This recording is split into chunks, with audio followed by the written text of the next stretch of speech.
Some negative force is trying really hard to keep me from making this video.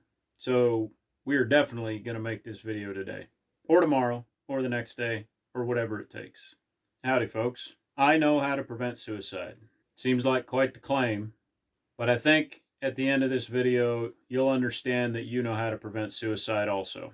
It's hard, very hard, but it's possible. So let's get into it. A couple of weeks ago now, I wrote a short essay in response to a heartfelt post that I read in a mental health support group online.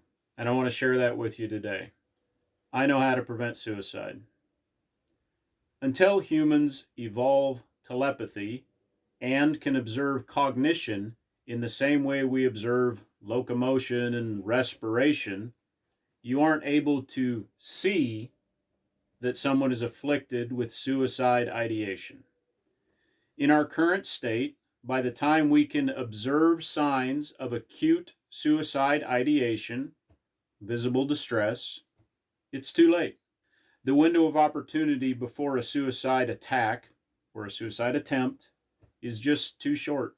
There are accounts of folks being talked down, and I attribute those to luck mostly.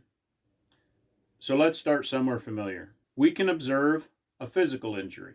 Think of the signs and symptoms of a broken bone, a sprained ankle, a dislocated shoulder, or any laceration or contusion. We have more difficulty observing signs and symptoms of injury to internal structures, but still there is marked success. Consider what is needed to accurately assess internal bleeding, concussion, or risk of heart attack. In those instances, you need to know mechanism of injury and patient history. For anything chronic, patient history is crucial. We have even more difficulty observing and assessing mental disease because symptoms are largely self-reported. If self-reporting doesn't or can't happen, the only way to assess mental affliction is through prolonged contact with the person.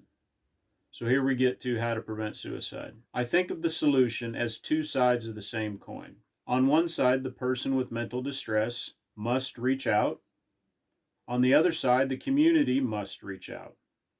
It must be a balanced solution. You can also think of it like a hug. It's difficult to hug yourself, and it's difficult to hug someone who doesn't want to be hugged. I don't even know if that qualifies as a short essay. That's more of a long social media post. Doesn't make sense, though. I break my arm, or you see someone who has a broken arm, you can tell immediately, and you know what that means.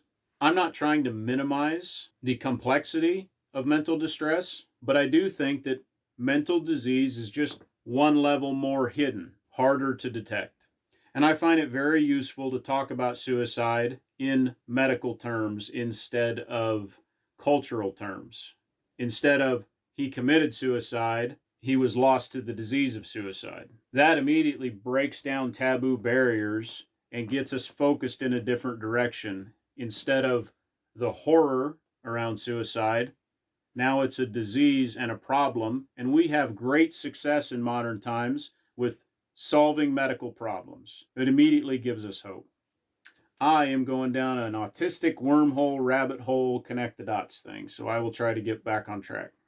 When I say I know how to prevent suicide, that is strictly my opinion. What I have observed on several occasions is individuals who have been lost to suicide seem to be very, very lonely, without support structures, even though there were people around them, they didn't feel connected to them. And I don't think I'm the only one who has noticed this. I think it makes sense. I think it makes sense to you. So to say it simply, it can be hard to reach out when you're in the depths of despair, of suicide ideation, and other mental health distress. I've talked before about solutions to that. All of them involve preparing ahead of time and having a plan that you can execute, that you train on without having to think about it. Something you can execute even when you don't want to.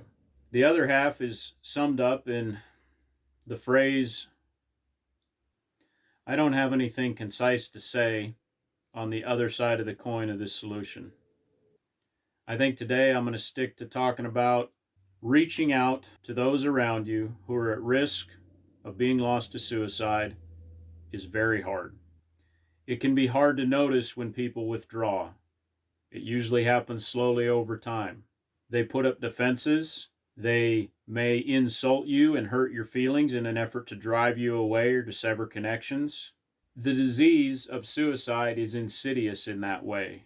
It plays on many of the built-in normal human reactions that keep us safe to push those who could help someone afflicted with the disease away.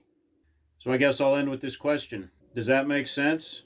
Did I explain that well enough? Two sides of the same coin. It's as simple as, how does a hug work? Let me know if you got any questions on what I've tried to explain here. Put them down in the comments. If you have any ideas or opinions on the solution to suicide, feel free to put those in the comments also. Folks, I am heartfelt about finding a solution to the disease of suicide. I know we can do it. Remember, hope is a choice.